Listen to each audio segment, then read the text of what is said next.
Hey, Jerry, it's me, Kevin, the producer of the podcast. I noticed you haven't clicked any of those links down below, and I'd appreciate it if you do that.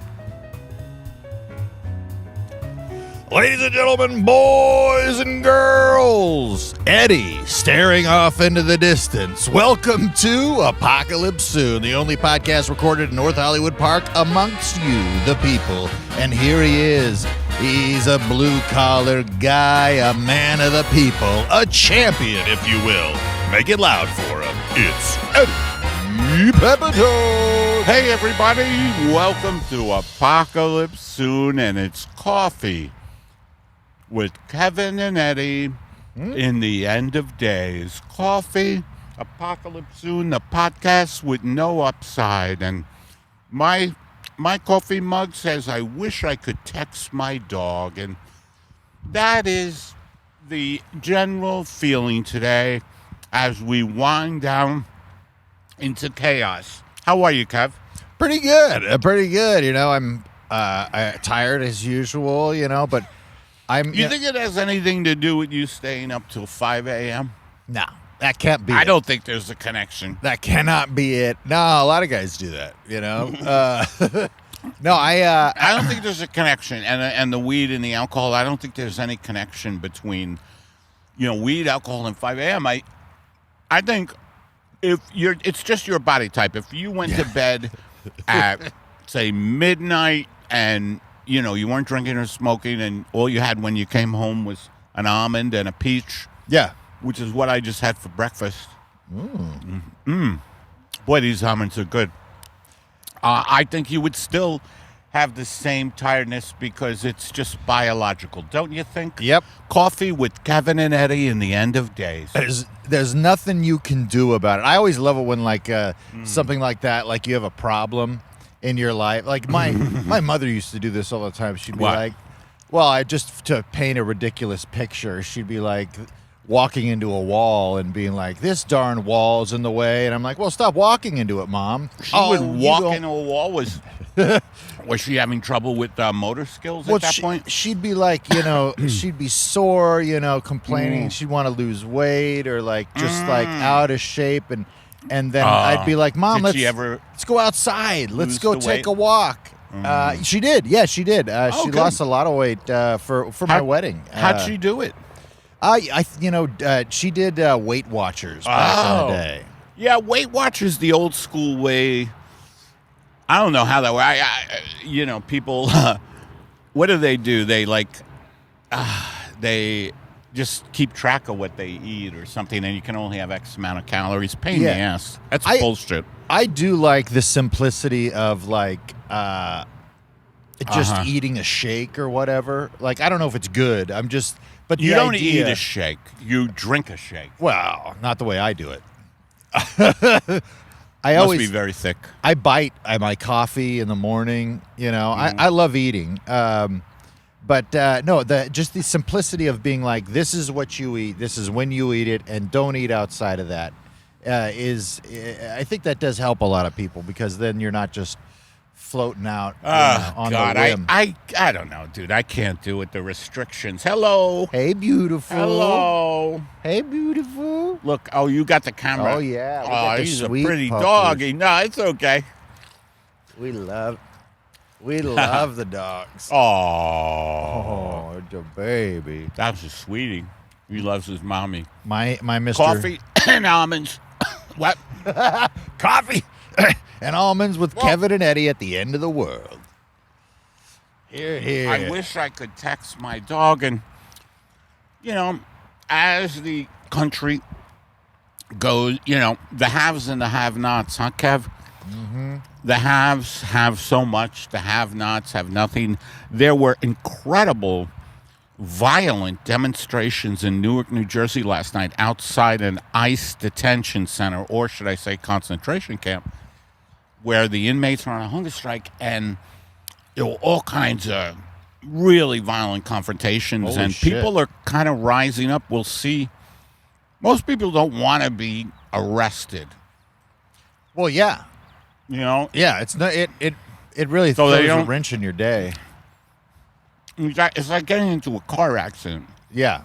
Yeah. That's a wrench in the day. But Oh, yeah. Flat tire. people are starting to, they've had enough. I just saw an article in the LA Times that said Tech Valley bros. Sorry, folks, about the almonds and spitting out little pieces of almonds, but I'm a human being. I need to get like a lighter colored pop filter so the contrast isn't so heavy between the chunks of almond and the black pop filter, so we can kind of camouflage you a little bit, A brown, I guess almonds are brown, so. You've never mentioned it other than on your special when you were doing the singing bit about the lounge singer, but mentioning the eating shirt, and I don't know why that pops into my brain every couple of weeks. The idea of you putting on a specific shirt just for eating. I've done it. That's where that bit came from. I believe it. I have a lot of problems, folks. I really do, and the only way I can deal with them, and I hope this helps you, is just put one foot in front of the other. Don't beat yourself up. You ask me for wisdom sometimes. Yes. When you have behavioral problems like I do, just put one foot in front of the other. Don't run away from the problem. And don't beat yourself up, and just kind of try to be a good parent to yourself. Now, you parent children. I do. I'm taking my kids to go see a horror movie after this. Today? Yeah. I'm going to see The Sheep Detectives. The Sheep Detectives? What is that? It's supposed to be a good Brit movie, so. Ooh, I like the title. That's cool. Yeah, it got a big, 97% on. Well, I don't know what the score was on Rotten Tomatoes. Well, I Do you know that Rotten Tomatoes has started to rate school shootings, that they're so common? Tell them. I think this is important for the people to know. Tell these guys in the audience. A lot of people don't like that joke when I do it to the club audiences. Oh, that they're rating school shootings? Yeah, they take it seriously. Well, they like to, they'll laugh off some things and not others. Eddie, I was thinking about your mental state of mind and who you are as an individual. I think about it because it's a beautiful thing to watch. It's like, I don't know if you've ever seen a tornado go through a forest fire. It becomes a tornado forest fire tornado, which you don't want to be around it, but to see it, to observe it is beautiful. You go, wow, that's gorgeous. Oh, man.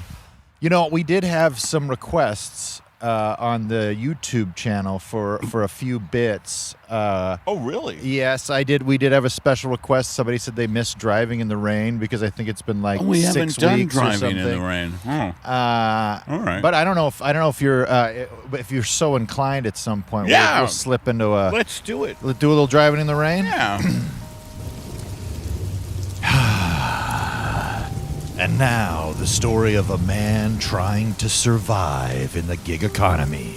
It's Driving in the Rain with Eddie Pepitone. Oh, the rain hit my face like so many punches. Each raindrop was a reminder that life is an uphill struggle. I struggled into my Uber / Uber Eats / Lyft / DoorDash / Instacart / Bookmobile / Bloodmobile / Risks. And I got into the car and I had to deliver today a very large pizza. A very large. There is this pizzeria in LA as the rain slashed. The rain slashed like Jason in those Friday the 13th movies, which I never saw because I actually have taste. And I don't go for cheap horror films. I go for little, very small independent movies from Chile, where a postman has cancer and he delivers letters. Anyway, that's neither hither nor thither, who were one of the best vaudeville teams ever. Oh, and the rain slashed at me. And this pizzeria has a very interesting menu. You can get a large, extra large, or very large. And the very large pizza I had to put in my trunk, what the Brits call the boot. I had to put it in the boot, the trunk. It barely fit in the trunk. I had to tie it, so I said, fuck it. I'll tie the pizza to the roof. But then the rain started smashing that pizza box. Each rain pellet kept pushing the strength. I didn't know what the tensile strength of the pizza. Anyway, I put it in the boot. I said, screw it. I'm not going to risk the pizza getting wet. And I drove down La Brea Avenue, which is an avenue here in L.A. If you know L.A., La Brea. If you don't know L.A., get a goddamn life. Get out of your small little town and come see a dystopian city. If you want to get a sense of L.A., watch Blade Runner, director's cut. That's what it's like. I've seen things. I've seen things driving this Uber Eats. I've seen galaxies. I've seen all kinds of dogs. I've seen German Shepherds. I've seen poodles. I've seen snickerdoodles. I've seen all kinds. I've seen people get on all fours like dogs in this park and beg God to be merciful. The rain wouldn't stop hitting my windshield. I went down La Brea with a very, very large pizza. The guy who I was delivering to had invented the tube that kept people alive in hospitals where liquid would flow through it. That's all the information I had. Very generic information, but I was just an Uber Eats driver or a Lyft driver or DoorDasher, and you know what I'm saying. And all of a sudden, the rain that was just a little drizzle became an absolute angry motherfucking torrent. And I don't mean to curse, but sometimes profanity is the only way to express my pain or the pain of the rain that was hitting the burg known as Los Angeles. And I'm driving this incredibly large pizza. I mean, it was so big, I almost thought it was a human being because I thought I heard coming out of my trunk, "Let me go." But a pizza doesn't talk.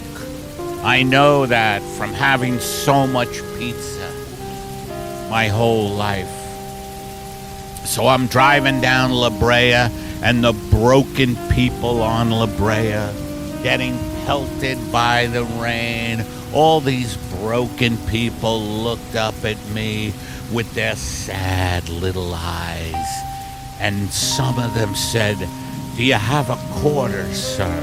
And I'd flick them out 50 cents because I was doing pretty good. I had made $3 yesterday on this gig economy gig. And when you make $3 for an entire day, you decide to forego rent. You decide to forego eating. And what is the... I'll have a little bit of this pizza. He's not going to notice. There's so much pizza here that I just figured anyway, the rain belted the sad people on the side of the road, and the water started rising. It was almost biblical. So many meth addicts, so many drug addicts. And that was just in the back of my cab. I had picked up a few who needed a lift to a rehab center. I said, gentlemen and ladies, time to get out. And all the addicts shuffled out. I said, don't worry, I'm an addict too. I have a very erratic lifestyle. Except my parents support me, and that's why I'm not out on the streets. And the address for the guy who invented the tube was coming up. He lived on 125 South La Brea. And if you know L.A., and if you don't, you're dead to me.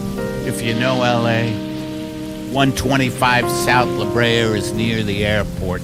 And the airport is where scum lives. Because all the fumes, all the vapors from the airplanes, they fall on the people who live near airports. People who live near airports supposedly have special windows put in by their landlords to protect against sound. But I don't buy it. Landlords just want to make money. I caught out of my eye a crow, and I had almonds to throw the crow. We interrupt this driving in the rain to throw a crow some almonds. Crow! Ah! Ah! Oh, I made him jump. Ah! Ah! Oh, welcome to Can You Imitate a... Oh, there you go. That's good. Ah! That's more of a crow. Ah! Ah! Almonds! Ah! Come on, we're not... He's looking at us. I think a lot of human anyway. The rain. The crow got the fuck out of here. We interrupt this program to tell you some breaking news. Breaking news. The decline of the empire continues. How much longer, we don't know. But what I want to say to you people, there's so many people who just go to clubs and dance, and they have no idea that fascism rages because they live lives of seeming comfort. But that comfort will soon be over, because once the dollar is no longer... Anyway, breaking news. I just found out that my roommate stole my toothpaste that I got from the Oscars. It was swag. It was a brilliant toothpaste. It was great toothpaste. Sure, it wasn't the best swag. A lot of people get trips to Hawaii. The rich get richer is what I'm saying. Breaking news. My roommate keeps taking my food in the refrigerator. I put some lasagna there made with impossible meat. I went to get it, and it was gone. Breaking news. This is Dan Johnson, and I'm the last newscaster on Earth. My God! I'm Dan Johnson. There's nobody else. I just give the news to myself every day. Sometimes I play with an almond. Who knows if it has radiation? I don't care. What am I going to do? Get fired? There's nobody else alive. Dan Johnson, last newscaster on Earth.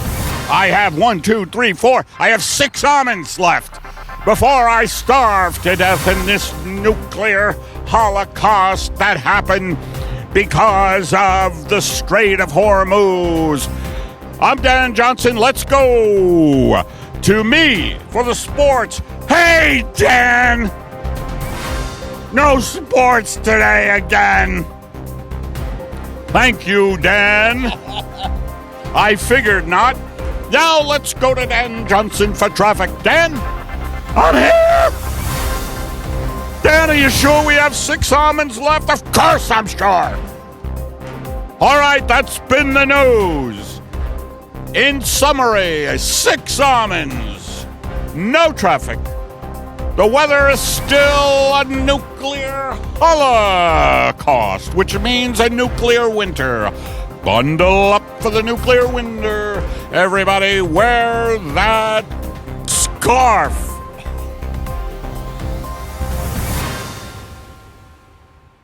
Hey, everybody.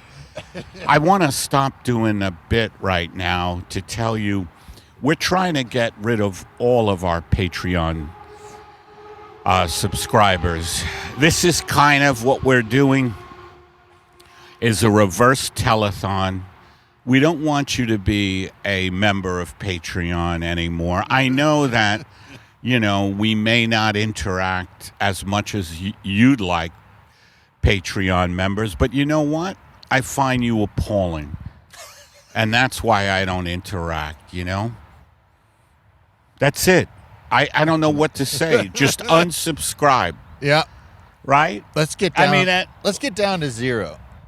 We can do it. We are steadily. By the way, how many subscribers do we have on YouTube? Are we still knocking on the door of 5K? Still. I mean, we're creeping. We've been in the 4K realm for a bit. We've been in the 4K ish for a while. Well, I think it's time for a guided meditation, don't you? Oh, absolutely. Let's do it. All right. And as fascism takes over, close your eyes and take a deep breath on guided meditation with Eddie Pepitone. Hey, everybody, don't worry about the fact that your colon has to come out or that you got a gun put to your head because more and more people are hungry. It's time to let everything go. Welcome to Guided Meditation. I'm your host, Eddie Pepitone. As you can see, I'm in very light-fitting clothing. It has some blood stains on it. I participated in a demonstration against the ICE concentration camps run by the Gestapo. And there was blood flying. It wasn't my blood, thank God. That's one anyway, I don't want to get too far into that. Let's just say, I want you all to become conscious of your breath. And if you're having a panic attack, I know it's just short, quick, staccato breaths with a panic attack, but become conscious of those as well. Just doot. Oh, a little hello. I'm sorry, folks, I saw a little puppy. Just become conscious of your breath and let the breath just breathe on its own. In. Don't force anything, folks. Sometimes I try to force trying to have an orgasm, and you can't force this stuff. You've got to have, I'm talking about masturbation. You have to have a good fantasy in your head. You can't just force it. You can't just, at the drop of a hat, masturbate.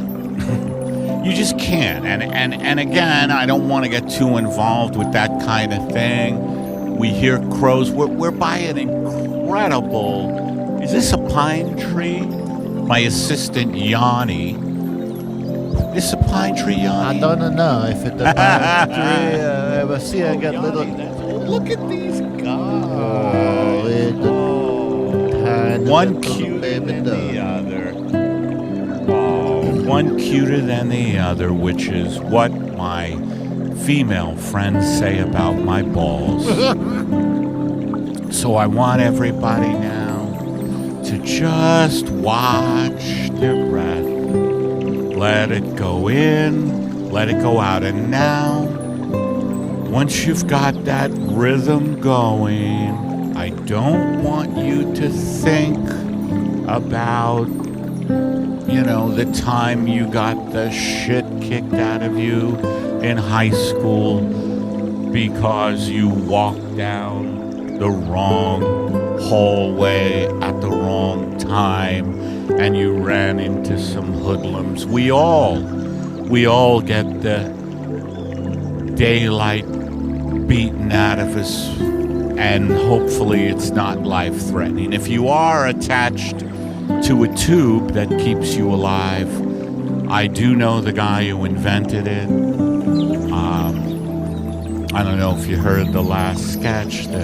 Anyway, with your first in-breath, don't think about beatings you've taken. Think about, instead of thinking about the fact that there are random gunmen all over the place, that people are losing it more and more because the lack of community, the lack of resources. I myself am hearing violent motorcycle gangs right now outside the studio. And the studio, by the way, is just God's green earth. We are here on God's green earth, which happens to be quite a violent earth, it turns out. So I want you, with that first in-breath, not to think of the violence or, the time that you were in a bar and someone took you home to their place and you thought, oh, this will be good to have a little sex with a stranger, and it turned into that stranger trying to strangle you, and you luckily escaped with your life because you said you had to go to a 7-Eleven to get a candy bar, and he let you for some reason. I think that's because some serial killers care too much. They care too much, right, Yanni? That's all right, boss. Yanni has a very funny accent. And now, with your first in-breath, instead of all those horrific things like getting strangled by a stranger or getting the daylights beaten out of you, think of with that breath, let it be a golden pathway, not to Beelzebub, not to Satan, but to the Lord of all light, someone I like to call Jesus, or Jesus Christ, That's Jesus all right. Christo. Yanni knows Jesus. Good friend. He's a good friend. Let Jesus take you in his arms if you are a believer in Christianity. If not, let Buddha take you in your arms. Let Muhammad take you in your arms. Let whoever take you in your arms. Just your mother. A lot of people, their higher calling or their higher power is their mommy. I am a little more independent than that. I don't need my mommy the way you pussies do. That's all right, boss. Thank you, Yanni. These squirrels and crows. There you go, bud. I hope you... Nah. He didn't see one goddamn almond. Pal, you're not a good... He didn't see it. And I hurt my arm. I hope you guys... I think with the camera you can see this beautiful little black poodle. Anyway, so your first in-breath, golden light of God's, of your God. And you don't even have to use the word God. A lot of people don't like the word God. And those people, I think, should be crucified.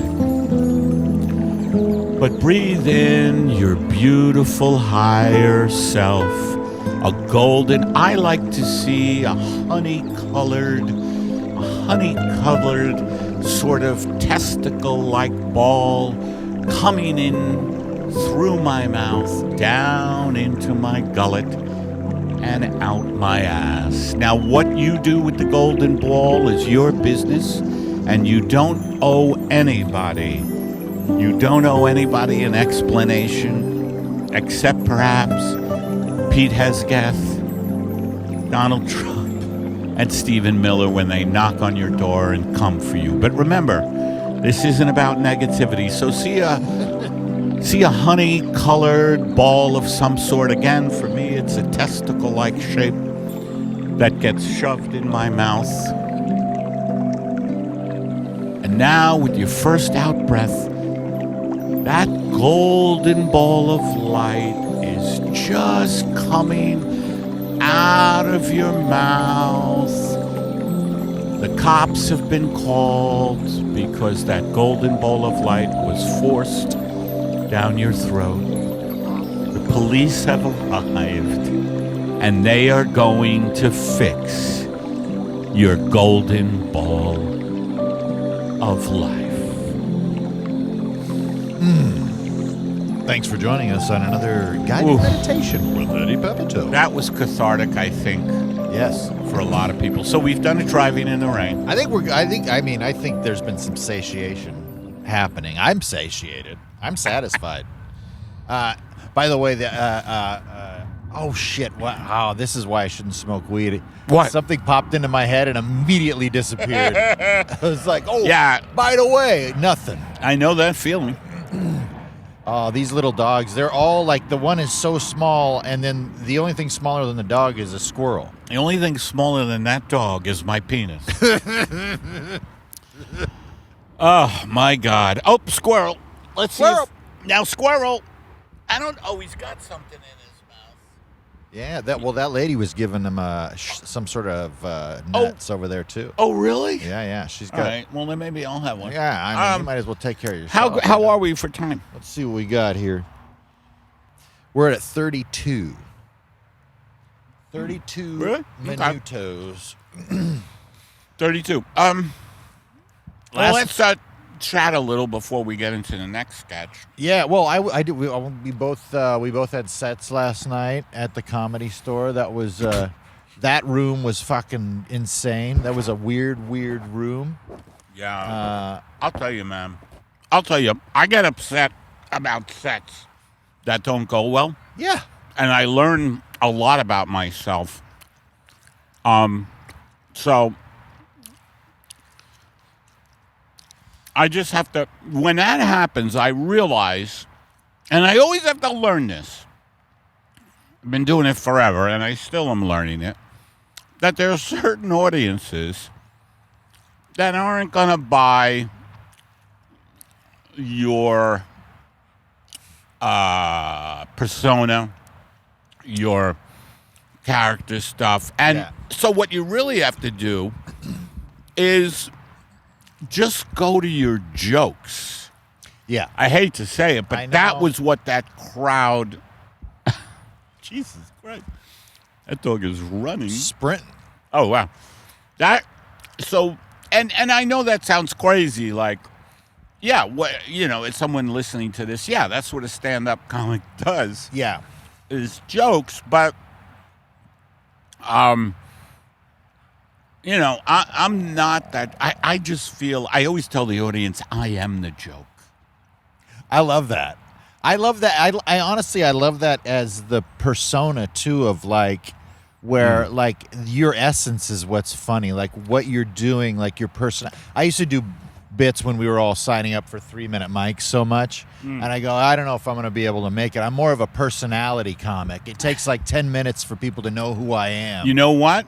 What I realize is that you got to be all types of comics, because there are all types of audiences. Yeah. Well, the Apostle Paul said that. What did he say? He said you got to be all things to all people. Is that right? Yeah.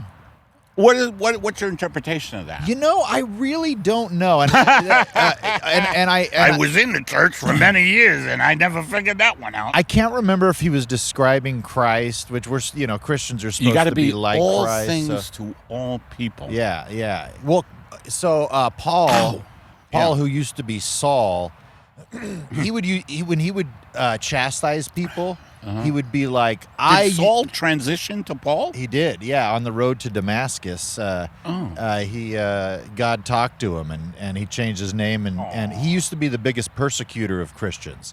He was killing Christians like crazy. And then on the road to Damascus, God talked to him, and basically he turned around and then became the guy that wrote a lot of the Gospels and all this stuff. And he had a epiphany. He had a Sartori. Yeah. He realized that love is the way, that type of thing. I think so. I think he found some mushrooms on the road to Damascus and was like, you know what? It is all about love, man. I think of these porcini mushrooms. Hey, Paul, I am the Italian alien.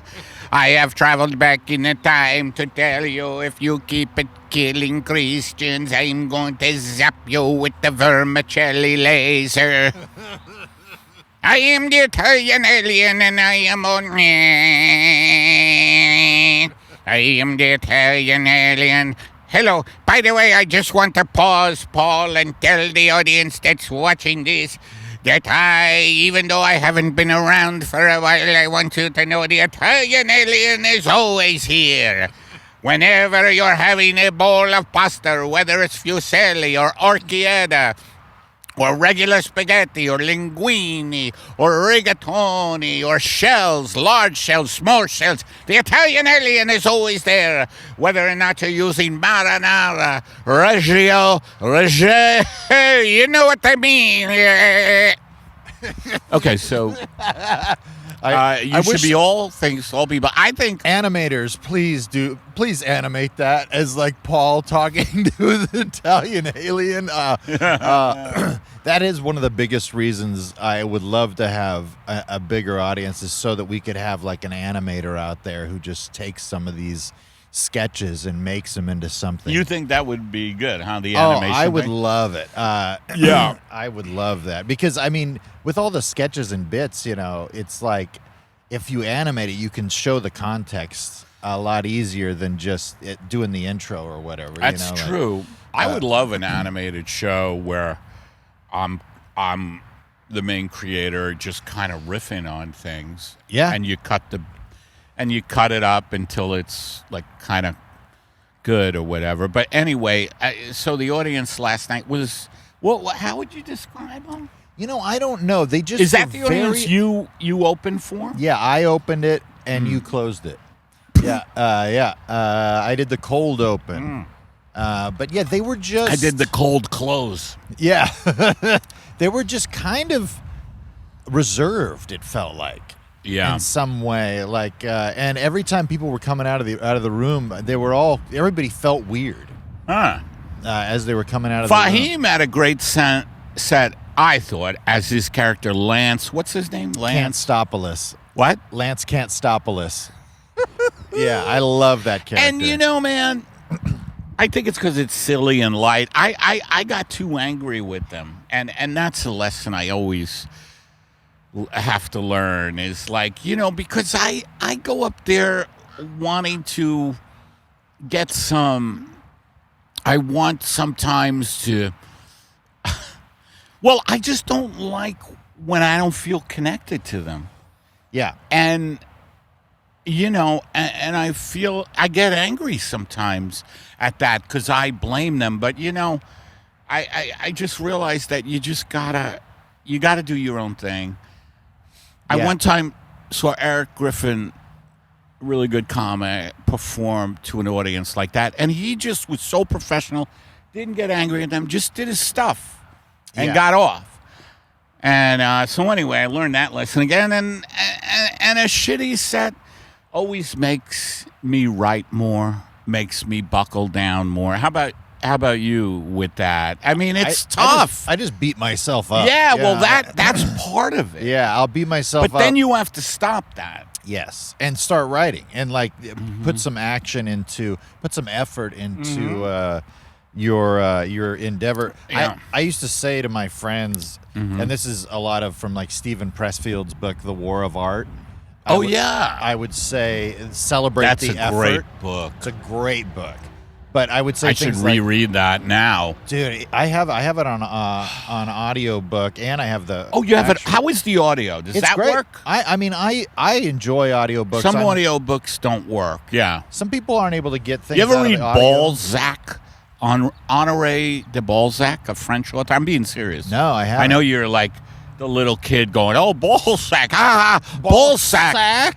Yeah, no, but he's a very kind of prosaic, very kind of flowery prose, whatever. And it doesn't really work as an Audible book. But I agree. I tried to listen to Proust on audio. Did you? Yeah. And it's very difficult, right? I couldn't. Because, and I love that, and you do this too. Mm-hmm. You're trying to say something. I went to the park or whatever. But the way to say that I gallivanted, the extreme weight was on my shoulders as I pressed the grass down beneath my feet and walk. But when he's getting so flowery and I'm in my car, I lose the thread. I mean, what are we? We're talking about a bowl of cherries? Yeah. I can't remember, Yeah. but it is beautiful. But I had a hard time. Hey. Hello. I had a hard time getting all the way through it. I think you're right. I think those type of things are better to be read because you can slow down and digest it and really savor the words a little bit. Absolutely. But so I play my your stand-up on quarter speed sometimes, so I can really just really savor. I tape all my sets, so I taped that last night. So I may listen to that if it's not too painful. Well, just to see. I will say, like, I listened to my set last night after getting off stage and being very... You did? Well, I was very in my head. Very much like getting off... Like, walking in a corner and pacing around, going, "Oh, fucking idiot, stupid, fuck, loop." Oh, really? Like, just in my brain, just like... And I had to, like, stop myself to just... and you get extreme. You get off stage, you go, "Oh, God, I'm an idiot. I'm blowing it. This is what you've dedicated you have your to life be to this, and this is how you right, perform." right. And what an embarrassment! Oh my God! And then I go, "Kevin, chill out. Right, chill out." Right. And then failure is a very key component to success. It was literally right as you were pulling into the parking lot. It was when I was having my meltdown a little bit mentally. I didn't know it. Well, and with seeing you kind of snapped me out of it a little bit. I saw... Well, I had on a nice outfit. I had a great shirt on last night. You did. With the cat, I love that shirt. It didn't work, though, to that audience. That shirt should have bowled them over. Also, by the way, I want to say, I don't know how, it's very important, I realize, too, to start off good. To start with a crowd like that especially. Like, start off with something, the first few things you say to them are funny and, good. Yeah. Some of your best. This isn't like a hard and fast rule. It's just when you run into a difficult crowd or whatever. Yeah, it's very much like a procedure for different type of situations. Like if they're not loving it, and I think it goes the opposite way too, where it's like if you're doing material and they're not loving it, and then you go, "What'd you have for breakfast?" And then they love you, all of a sudden. Yeah, so it is. I don't know. I got a couple of big laughs. There was a baby-faced kid to my left sitting in the front, so everybody could see him, and I just turned to him and I said, "You're 9 years old," and that got a big laugh. Well, you know what I was going to say, too? I was up and down last night. You were referencing Eric Griffin, just sticking with his material and going through his set. And, Eddie, I'll be honest, I think that's one of the reasons that I like you is because you're not like that. You are a guy who's trying to you're flying a kite on the audience's wind. Right, but I think there are times with certain audiences where you can't fly that kite. Yeah. Or it may have been me, like getting uptight that they weren't on board, and I could have. I mean, I tried to, I tried to fuck with them. Yeah. I love when you go like, "You guys are lucky to see me. I wish I was you." Yeah. You go, "I wish I was you. You're lucky to see me." And I think I like that idea too, like that statement, because there's a big part of me where sometimes I feel like I'm being misunderstood. Or like, "You guys don't know who I am. Come on, you don't. Right. You're supposed to love me. You're gonna love me. Come on." Yeah, but they were a crowd like, okay, like you say that, and I think they were a crowd like, okay, where's your jokes? Yeah. After you say that, They all had clipboards. I don't know. I don't know, but it is upsetting as far as our really kind of unhealthy need for approval. You know, oh, you son of a gun. You're really unhealthy. You know, like you kind of have to be bulletproof as a comic, and I think I mostly am. But man, when you know, I'm still like when I think about it from last night, I still feel a little shaken, rattled. Oh yeah. Well, I've told you this before, but you feeling those feelings makes me more comfortable with myself for feeling those feelings. Yeah, it never goes away, I don't think. And I mean, that's what, people underestimate the art of stand-up. It's not easy, and every set is different, What was that? What are you looking for? I don't know. Something just flew off the tree. Yeah, it's just a stray bullet. Yeah, I have no idea what that was. A squirrel probably dropped a nut or a crow. Something. It was a message. That's for sure. So yeah, I mean, that's a murder of crows. You see that? I don't know if they can see that. They can't see it. I'm going to turn the camera a little bit. Oh yeah, hurry up, folks. Please, if you're listening, I'm being imprisoned. I don't want to be here. Kevin has a gun. You can't see the gun that he puts to my head. I want you to call the police, okay? Call the police. Okay, I got to go back. So anyway, I don't know. You have to just learn and not beat yourself up. That's the big thing. Yeah. That's why I have apple juice, club soda, and a little lemon. It always takes the edge off. Oh, yeah. I tell you what, a little club soda and fresh fruit juice, I love it. I'll do club That's what soda. I do. It's a spritzer. Yeah. A non-alcoholic spritzer. A little grapefruit and a club soda, I love it. I like the grapefruit juice, too. They got fresh juices at the store, like fresh. That'd be funny. You go on stage to an audience like that, and you just start talking about things. Folks, I love grapefruit juice with a little club soda. Dude, I'm not far away from that sometimes. I know. Because literally, like, having to do a new 3 minutes on Sunday and Monday, a lot of time I'm panicking, before going, what the hell am I going to talk about? That's actually good, though. It So forces you to do new stuff, huh? Yeah. The booker said, I'd rather see you bomb with new stuff than crush with old stuff. Oh. And I was like, for those sets, for the potluck sets. Right. Which is super freeing. Yeah, that's awesome. But yeah, I'll literally go up there sometimes. Be like, hey, what happened to Capri Suns? Remember those? What the hell? And then I'm just like, poo-poo pee-pee. Yeah. You got people in the audience. I know. What the hell happened to Capri Sun? That's someone very supportive. They get all riled up. Did I ever tell you I had this lady who was too supportive that used to come to all my comedy shows in Fresno? And I have a recording, and it was the biggest show I'd done. It was at this place called the Sky Room. You could see over the skyline of Fresno and downtown. You could hear this lady in the audience going, yeah, Kevin. Yeah, crushing. Oh, You're crushing it. Yeah. And I'm like, stop You it. almost feel like the person is mocking you. Yes. Shout out to Wendy. Thanks for all your support. I appreciate you. She's been following me since I first started, which is pretty crazy. Anyway, in summation, to that, and I hope people, whatever you do, when you take a risk, and getting on stage doing stand-up is risky. Yeah. But when you take a risk in your profession, what I heard a great phrase. It was like, success is going from one failure to another.